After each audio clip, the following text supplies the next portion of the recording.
Assalamualaikum warahmatullahi wabarakatuh. Alhamdulillah, alhamdulillahilladzi arsala rasulahu bil huda wa dinil haqq liyudhhirahu 'alad dini kullih walau karihal kafirun. Asyhadu an la ilaha illallah wa asyhadu anna Muhammadan abduhu wa rasuluh. Amma ba'd.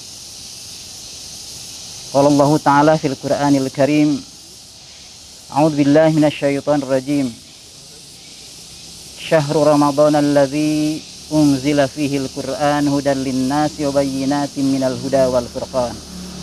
Al-ayah. Shadaqallahul azim.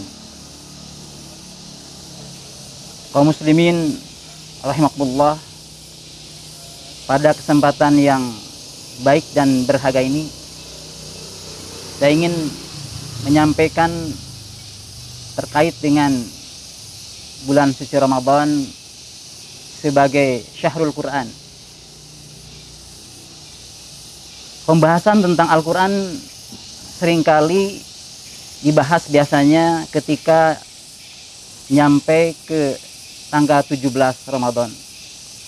Pada sungguhnya kaitan dengan Al-Quran ini perlu diawali dari awal Ramadan.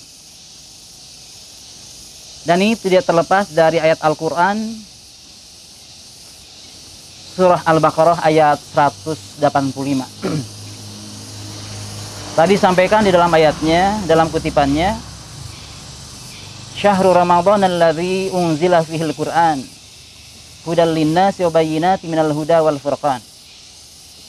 Bagaimana ayat ini diletakkan oleh Allah Subhanahu wa taala?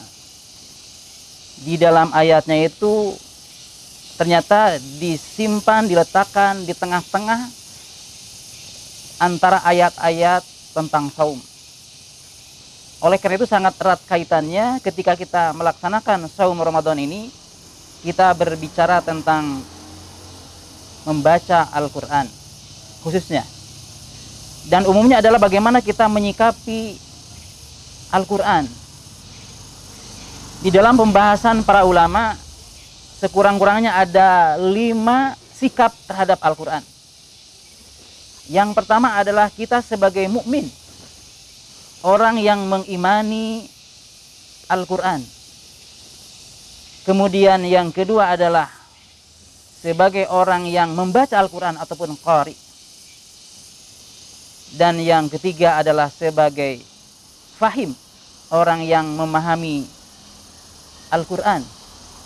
Dan keempat adalah sebagai amil, orang yang mengamalkan Al-Quran. Dan yang terakhir, yang kelima adalah sebagai hafidh, yang berusaha menghafal Al-Quran. Kaum muslimin jamaah rahimakumullah, terkait dengan waktu yang singkat dan berharga ini, ada satu hal yang ingin saya garis bawahi adalah ketika berbicara tentang sikap membaca Al-Quran. Di dalam membaca Al-Quran ini, terutama dalam kesempatan yang sedang hiruk pikuk dengan wabah misalnya, sehingga banyak orang-orang pada kesempatan sekarang ini, bahkan sebelumnya itu banyak berdiam di rumah, bahkan diperintahkan, dianjurkan untuk diam di rumah. Itulah banyak kesempatan untuk kita membaca Al-Quran. Membaca Al-Quran, bahkan ada sekarang itu para ibu-ibu, para bapak-bapak, para guru, banyak yang mengalihkan kegiatannya kepada Al-Quran. Ada yang dengan istilah 1 pekan 1 juz dengan SPSD-nya. Ada juga dengan odojnya, one day one juz dan sebagainya. Maka disinilah kita perlu menyingkapi diri kita bagaimana seharusnya ketika kita membaca Al-Quran itu, agar kita tidak menjadi orang yang sia-sia, tapi tetap menjadi orang yang berkualitas dalam membacanya dan tentu saja bernilai di hadapan Allah Subhanahu wa taala. Maka dalam kesempatan yang berharga ini, 2 hal sekurang-kurangnya yang harus kita perankan di dalam membaca Al-Quran ataupun tilawah Al-Quran, atau umumnya orang mengatakan qiraah Al-Quran. Nah, yang pertama adalah terkait dengan surah Al-Alaq ayat 1. Iqra bismi rabbikal ladzi khalaq. Bacalah Al-Quran itu dengan nama Tuhanmu.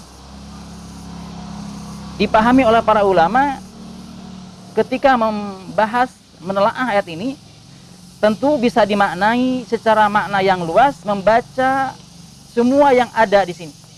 Baik membaca Quran sebagai kalamullah ataupun membaca alam sebagai ayat kauniyah. Nah, terkait dengan membaca Al-Qur'an, nah tentu saja di sini adalah hubungkan dengan nama Allah.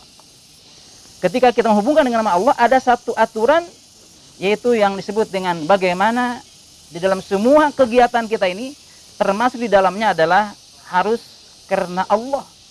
Tujuannya lillahi ta'ala. Karena tujuan, niat, maksud dari yang kita lakukan akan menjadi salah satu aspek yang bisa bernilai di dalam Allah. Makanya ada hadis seperti yang mungkin kaum muslimin sangat hafal, innamal a'malu binniyat. Amal kita ini ada keterkaitan, ada ketergantungan dengan niat kita. Jadi oleh karena itu yang pertama dalam kerangka membaca Al-Quran itu perlu ditanamkan bagaimana kita ingin dinilai, ingin dilihat oleh Allah Subhanahu wa taala sebagai sebuah ibadah. Jamaah kaum muslimin rahimahullah, oleh karena itu yang perlu kita tanamkan adalah ibtigha amadatillah, mengharap ridha Allah Subhanahu wa taala. Maka dari waktu ke waktu, dari mulai awal Ramadan kita sampai akhir Ramadan, maka yang perlu kita tanamkan adalah lillahi ta'alanya, ikhlas kepada Allah Subhanahu wa taala. Itu yang pertama. Kemudian yang kedua, dalam kerangka qiraah Al-Qur'an, tilawah Al-Qur'an adalah perlu ditanamkan yang disebut dengan seperti yang diisyaratkan dalam surah Al-Muzammil ayat 4, warattilil Qur'ana tartila. Bacalah Al-Qur'an dengan tartil. Pembahasan tentang tartil ini tentu banyak pemahaman-pemahaman, pandangan-pandangan, dari mulai memahami tartil itu sebagai yang disebut dengan perlahan-lahan. Seperti antara lain yang diterjemahkan oleh Departemen Agama dalam terjemah Al-Qur'annya. Tapi ternyata kalau kita lihat dalam tafsir yang lebih luas, misalnya seperti yang disampaikan oleh Syekh Ali As-Sabuni dalam tafsirnya ayat Ahkam, bahwa yang maksud dengan tartil itu adalah menggunakan tajwid, menggunakan kaidah-kaidah agar benar dan baik dalam baca Al-Quran. Maka oleh karena itu, betapa wajar dan layaknya ketika seorang muslim, kita semuanya membaca Al-Quran itu perlu melihat, memperhatikan kaidah-kaidah yang disebut dengan kaidah ilmu tajwid. Di sanalah kita akan memahami bagaimana tentang adabut tilawah, bagaimana tata krama membaca Al-Quran. Kemudian juga bagaimana kita bicara tentang panjang pendek misalnya. Ada hukum mad.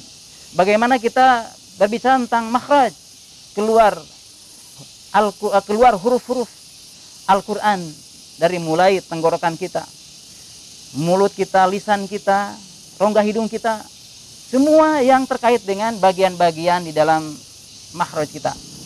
Kemudian juga bagaimana kita di dalam membaca Al-Quran itu perlu memperhatikan yang namanya waqaf dan wasol, bagaimana berhenti, bagaimana nyambung sebagainya. Oleh karena itu, kita tentu saja dalam membaca Al-Quran itu tidak hanya mengejar target tamatnya, bagaimana dari ayat ke ayat, dari jumlah ke jumlah, dari juz ke juz, kemudian bagaimana supaya sekian hari ini bisa menamatkan sekian halaman Al-Quran, sekian juz Al-Quran, bahkan tamat semuanya, tapi bagaimana juga harus berkualitas. Nah, berkualitas inilah yang terkait dengan tartil. Maka betapa kita alangkah indahnya ketika momen Ramadan ini meningkatkan kekuatan kita, khususnya bagian qiraah ini, untuk kembali membuka-buka, membaca-baca bagaimana seharusnya baca Al-Quran, sehingga kita terhindarkan dari kesalahan, kehilafan di dalam membaca Al-Quran. Perlu kita ingat, di dalam membaca Al-Quran, dalam tilawah Al-Quran, ada kesalahan yang disebut dengan kesalahan khafi, ada kesalahan jali, ada kesalahan ringan, ada kesalahan yang berat. Maka kita hindari terutama kesalahan berat. Dipahami oleh para ulama, kesalahan berat adalah kesalahan yang diakibatkan oleh makna yang berubah. Ketika membaca yang harusnya A, dibaca A misalnya, alim jadi alim, ini tentu saja akan berubah makna. Dan inilah yang akan melahirkan, mengakibatkan menjadi salah makna dan menjadi mungkin saja bukan hanya berpahala tapi tidak akan bernilai. Oleh karena itu, kita jaga-jaga dari semuanya agar kita terhindar dari kesalahan yang berat. Nah, mudah-mudahan kita semuanya di bulan Ramadan ini bisa melaksanakan satu sikap, salah satunya adalah qiraah Al-Quran, tilawah Al-Quran, dan dengan cara yang lillah dan sesuai dengan nilai-nilai yang diajarkan dalam tartil ataupun ilmu tajwid. Itu saja, kurang lebihnya mohon maaf. Wassalamualaikum warahmatullahi wabarakatuh.